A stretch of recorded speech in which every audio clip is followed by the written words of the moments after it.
Joe, you've relied on your bullpen quite a bit this series. How pleased are you with the job that they've done? They've done a really good job. You look at the last two games, they've shut down the opponent's offense. And Houston is very dangerous. We know that. They can score runs in bunches, but our bullpen has done a good job. With the way Shreve and Wilson have pitched, how excited are you with the idea of getting Miller back and knowing that there's still strength there in earlier innings? Well, I think our bullpen becomes even more versatile and stronger and deeper. And obviously, if you need to give a guy a day off, you know a guy has been tested and has experience in later innings.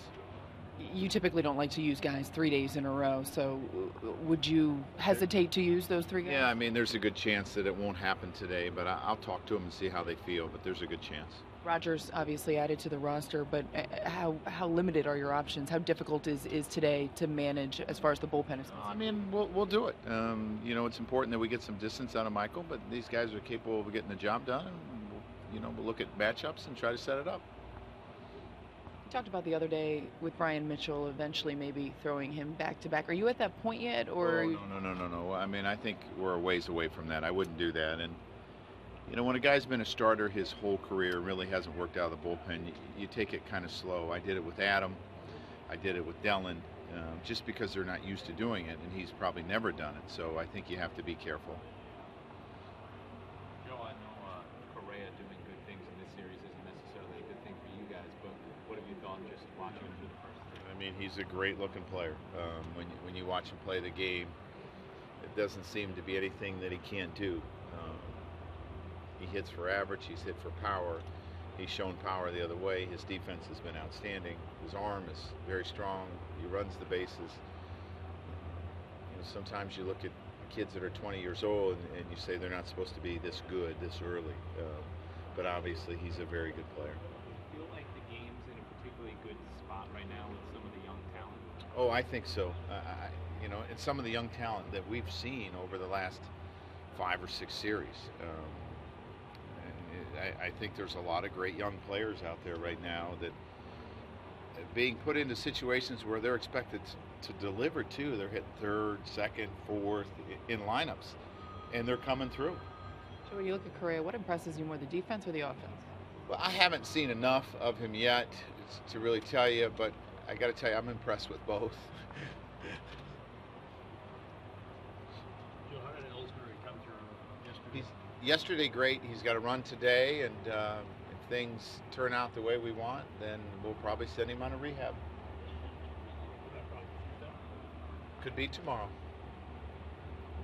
Joe, how would you compare the kind of organizational depth guys that you've had to call on this year when people have gotten hurt compared to the last couple of years where it seemed like it was much more of a scramble?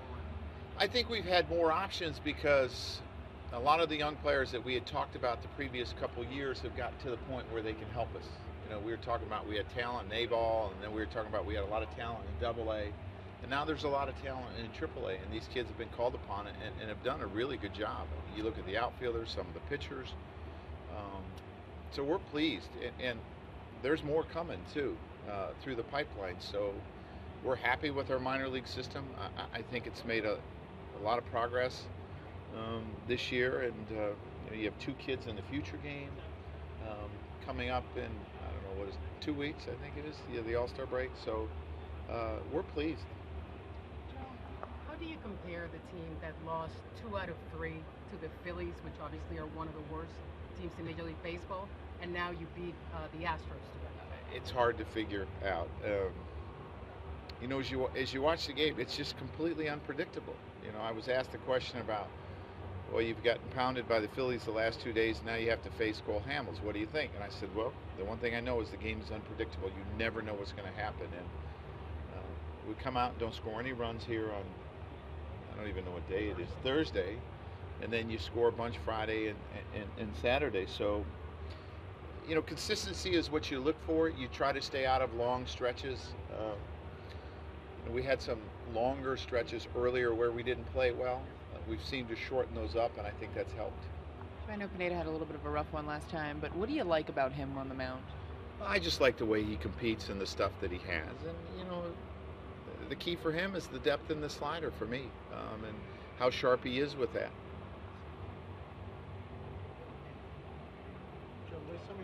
series have gone. You swept the Royals when they were really good. You played the Tigers and Mets very well early in the season when they were good. Do you ever feel like you're playing up or down to the level of your competition this year? No, I don't think so, because I watch the guys prepare and I watch them go out and play. I just think that, you know, streaks start or wins start with your starting pitcher. And if he has a rough outing, you can score a lot of runs, but it may not be enough. And I think that's been the case sometimes. And you know, the one thing that we need to do, as I've said, is become more consistent, and it'd be good to get a little bit more length out of our starters at times. But it starts with your starting pitching. So I think when you look at baseball, you see a lot of teams that are like this, really close together. And I think that's because the talent levels are close together. So if one guy has an off day in your rotation, the talent levels are close enough that you're probably going to get beat. AJ Hinch said he talked to you pretty quickly after last night's game. Any thoughts on that conversation? Well, I think it's a nice gesture on his part, and obviously, you know, we saw a young man get frustrated yesterday and probably lost his head for a second. And you know, AJ told me the same thing he told the media from Houston. So you move on. Hopefully, everyone learns from the situation, and then the game gets played correctly. Josh, I mean, Girardi was moved up to Double A. You started to pay attention to him as a guy who could potentially come here. I will to see, you know, how he's feeling, how he's bouncing back, and you know, how many days he needs between outings. So we'll definitely pay attention.